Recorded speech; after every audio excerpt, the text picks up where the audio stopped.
Hello friends, জয়তিস world চ্যানেলে তোমাদের সবাইকে স্বাগত জানাই আজকে নতুন একটা ভ্লগে। আজকে আর বাইরে কোথাও যাওয়ার কোনো ভ্লগ নয়, কারণ আজকে বাইরে পড়ছে প্রচণ্ড বৃষ্টি। আজকে হলো শনিবার। অ্যাকচুয়ালি আমরা ওই উইকেন্ড করেই বেরোতে পারি শুটিং করতে, কারণ হাজব্যান্ডের অফিস থাকে প্লাস ছেলের স্কুল থাকে, সেই কারণে সারা সপ্তাহে হয়তো কোথাও আমাদের যাওয়া হয়ে ওঠে না সেভাবে। তবে হ্যাঁ, শনিবার রবিবার করেই আমরা বেরোতে পারি ভ্লগ শুটিংয়ের জন্য। কিন্তু আজকে শনিবার, কিন্তু আজকে আমরা কোথাও বেরোতে পারলাম না। তার একটাই কারণ, যেটা হচ্ছে বাইরে প্রচণ্ড বৃষ্টি পড়ছে। আর ছেলে অনেক দিন থেকেই বলছে যে মা আইসক্রিম খাবো, চকলেট আইসক্রিম খাবো। তাই ভাবলাম যে বাইরে যখন প্রচণ্ড বৃষ্টি পড়ছে, কোথাও যখন বেরোতেই পারলাম না, তাহলে ঘরে একটু বানিয়েই নিই আইসক্রিম। তাহলে আইসক্রিমটা যখন বানাবো, তাহলে ভাবলাম যে তাহলে সেটা তোমাদের সঙ্গে একটু শেয়ার করে নিই যে আমি বাড়িতে কিভাবে আইসক্রিম বানাই, একদম আমার প্রসেসে। তোমরা সবাই বানিয়ে দেখো, আশা করি তোমাদের সবারই ভালো লাগবে। চলো তাহলে আমরা দেখে নিই যে আইসক্রিম বানাতে কি কি লাগছে। আইসক্রিম বানানোর জন্য আমাদের লাগবে হচ্ছে, যেহেতু আমি চকলেট আইসক্রিম বানাচ্ছি সেহেতু কোকো পাউডার নিয়েছি। এটা হচ্ছে উইকিফিল্ডের কোকো পাউডার। আর লাগবে হচ্ছে 1 কাপ মতন মিল্ক মেড। প্রয়োজন অনুসারে কোকো পাউডার নেবেন আপনারা। আর আমুলের ফ্রেশ ক্রিম, সেটাও প্রয়োজন মতনই নেবেন। আর লাগবে হচ্ছে 5 চামচ চিনি। এবারে আসুন দেখে নিই পদ্ধতিটা কীরকম। প্রথমে আমি আগে গ্যাসটাকে অন করে নেব।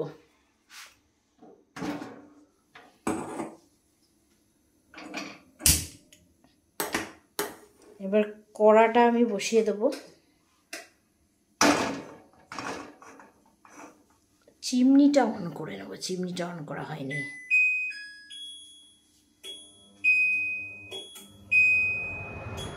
কিনে রাখবো। আর লাইটটা একটু জ্বালিয়ে নিই, কড়ার উপরে লাইটটা পড়বে। চলুন এবার শুরু করা যাক। এবারে আমি কড়াইতে এইরকম আর কি নেসলে মিল্কমেডের এরকম একটা কৌটো আমি কিনে এনেছি। এইটা আমি পুরোটাই, এটা ওই মোটামুটি একটু বড় কাপের 1 কাপ মতন হবে। এইটা আমি পুরোটাই কড়াইয়ের মধ্যে ঢেলে দেবো।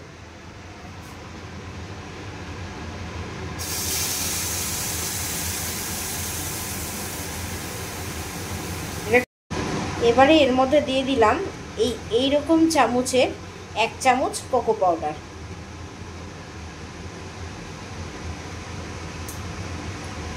আর তার সাথে দিয়ে দিলাম 5 চামচ, মোটামুটি বড় চা চামচ হবে, মানে ছোট নয়, বড় চা চামচের 5 চামচ চিনি।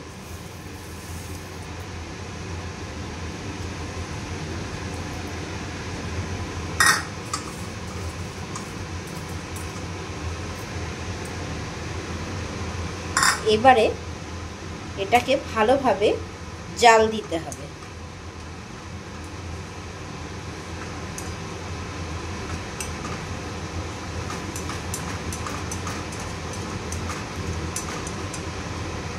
এবারে বন্ধুরা, এটা খুব ভালোভাবে আমার মেশানো হয়ে গেছে কোকো পাউডারটা এই মিল্কমেডের মধ্যে।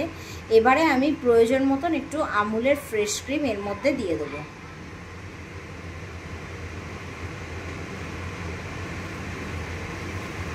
আমি বেশ খানিকটাই দিলাম।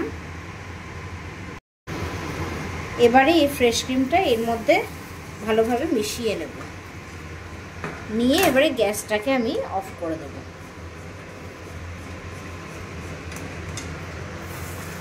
হয়ে গেছে আমার আইসক্রিমের এই জিনিসটা আমার তৈরি হয়ে গেছে। এবার এটা একটুখানি প্রিপারেশনটা আমার রেডি, আইসক্রিমের প্রিপারেশনটা আমার রেডি। এবারে হচ্ছে এটাকে আমি একটুখানি রেস্টিং টাইমে দেব, একটু ঠান্ডা হতে দেব, তারপরে আমি এগুলোকে বাটিতে ঢেলে নেব।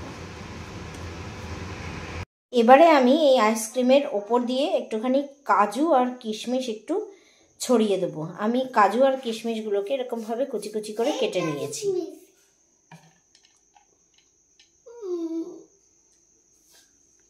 খুব বেশি নয়, অল্প।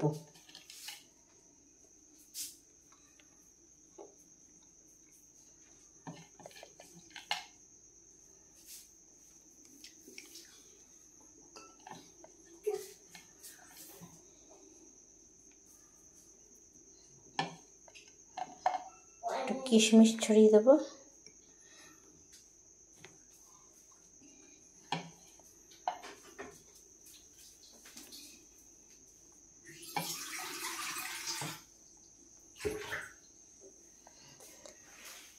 হয়ে গেছে বন্ধুরা আমার আইসক্রিম রেডি।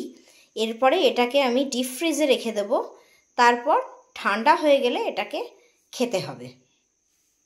হয়ে গেল বন্ধুরা আমার আইসক্রিম তৈরি। আমি এইভাবেই বাড়িতে সাধারণত আইসক্রিম বানিয়ে থাকি, খুব চটজলদি হয়ে যায় এইভাবে বানালে। আর আমার ছেলেও খুব ভালো খায়, ওই কারণেই আর কি, ওর জন্যই মেনলি করা। খুব তাড়াতাড়ি করে এইভাবে করলে পরে খুব তাড়াতাড়ি আইসক্রিমটা তৈরি হয়ে যাবে। তারপরে তো ডিপে তো রাখতেই হবে, কারণ আইসক্রিম তো ঠান্ডা না হলে খাওয়া যায় না। তাহলে বন্ধুরা এই পর্যন্ত যদি ভালো লেগে থাকে তাহলে ভিডিওটা অতি অবশ্যই লাইক করে দেবেন, শেয়ার করবেন, কমেন্ট করবেন, আর সাবস্ক্রাইব করতে কিন্তু ভুলবেন না। আজকে তাহলে এখানেই রাখি, এতটুকুই পর্যন্ত থাক। আবার দেখা হবে আপনাদের সঙ্গে আগামী কোনো একটা ভ্লগে। সবাই আপনারা ভালো থাকবেন, সুস্থ থাকবেন, আর অতি অবশ্যই আনন্দে থাকবেন। আজকের মতন তাহলে টাটা।